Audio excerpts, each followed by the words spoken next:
Oi, meu nome é Pedro Tocoro e meu trabalho se chama Introdução à Topologia Algébrica. Mas afinal, o que é a topologia? Ela é uma área da matemática que estuda a maneira como os pontos de um determinado conjunto estão distribuídos e conectados entre si. A topologia ela não se importa com a forma exata do objeto, mas sim propriedades que são preservadas quando deformamos, por exemplo, continuamente um objeto, ou quando esse objeto é transformado a partir de funções contínuas de modo geral. Para formalizar essa ideia, a gente define uma estrutura chamada espaço topológico. É uma estrutura que a gente associa ao dado conjunto, no qual faz sentido falarmos em conjuntos abertos e fechados.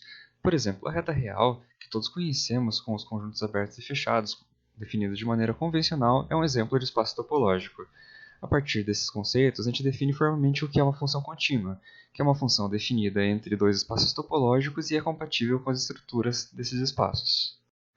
Quando uma dada propriedade de um certo espaço topológico é preservada por qualquer função contínua, isso é, o conjunto imagem também vai ter essa propriedade, então a gente diz que essa propriedade é um invariante topológico.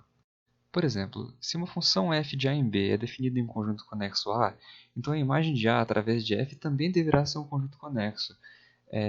Por exemplo, uma função contínua ela não pode rasgar um conjunto conexo em um conjunto desconexo. Desse modo, a conexidade é um invariante topológico. Um grupo muito importante de funções contínuas são o que a gente chama de homeomorfismos. Um homeomorfismo nada mais é do que uma função bijetiva contínua cuja inversa também é uma função contínua.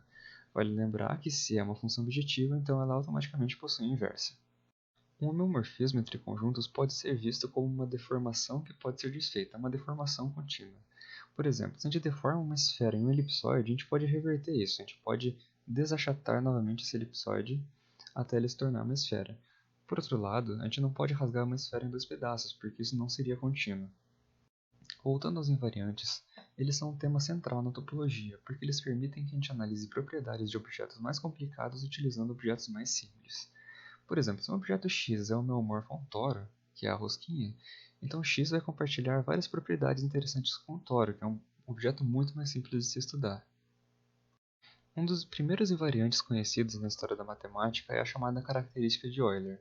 Sabemos que para qualquer poliedro convexo vale essa relação, onde o número de vértices menos o número de arestas mais o número de faces vai ser sempre 2, não importa o tamanho do poliedro, não importa o número de faces, essa propriedade vai ser sempre mantida. Nesse caso, a característica de Euler de qualquer poliedro é 2.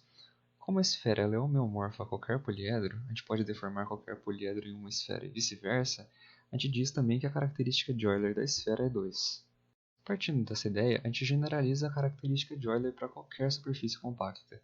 Se a gente constrói um objeto formado apenas por triângulos que seja homeomorfo a um toro, um toro com lados todos triangulares, a gente pode contar o número de vértices, arestas e faces, e assim a gente encontra a sua característica de Euler, que é definida pelo número de vértices menos o número de arestas mais o número de faces. A gente sabe que a característica de Euler é zero.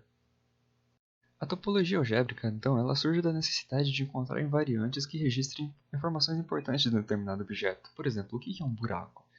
Essa é uma pergunta que a topologia algébrica responde.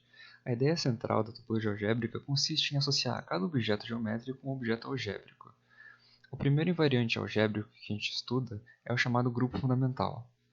Vale lembrar que em álgebra um grupo é um conjunto G munido de uma operação, e essa operação ela é associativa, possui elemento neutro, e cada elemento desse conjunto G possui um inverso em relação a essa operação.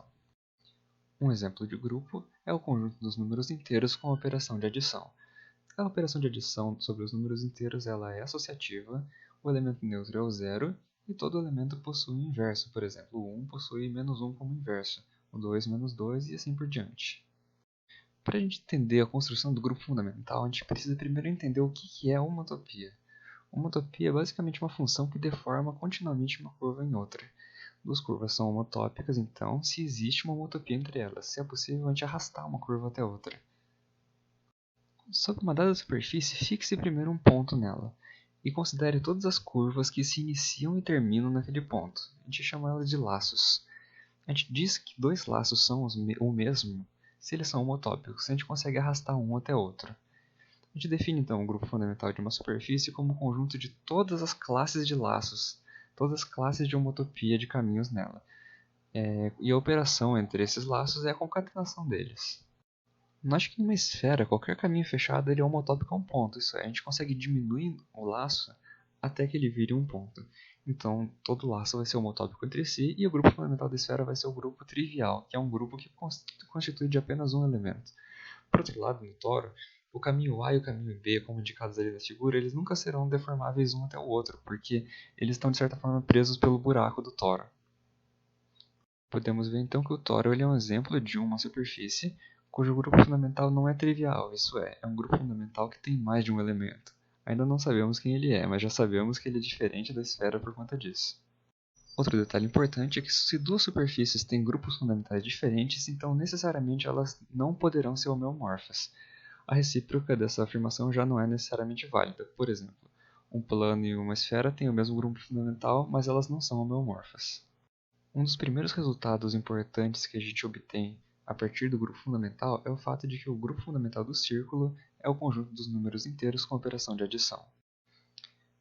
Desse fato, do grupo fundamental do círculo ser o conjunto dos números inteiros com operação de adição, surgem algumas consequências muito interessantes e muito importantes, como o teorema fundamental da álgebra, o teorema do ponto fixo de Brouwer e o teorema de Borsuk-Ulam, esses últimos dois apenas em dimensão 2. Para provar o teorema do ponto fixo de Brouwer e o teorema de Borsuk-Ulam para qualquer dimensão, é preciso utilizar uma ferramenta mais poderosa chamada homologia, que consiste em associar a cada objeto geométrico uma sequência de grupos. Até o presente momento a gente não chegou a estudar e é objeto de futuros estudos. Com isso encerro minha apresentação, obrigado por ter assistido até aqui.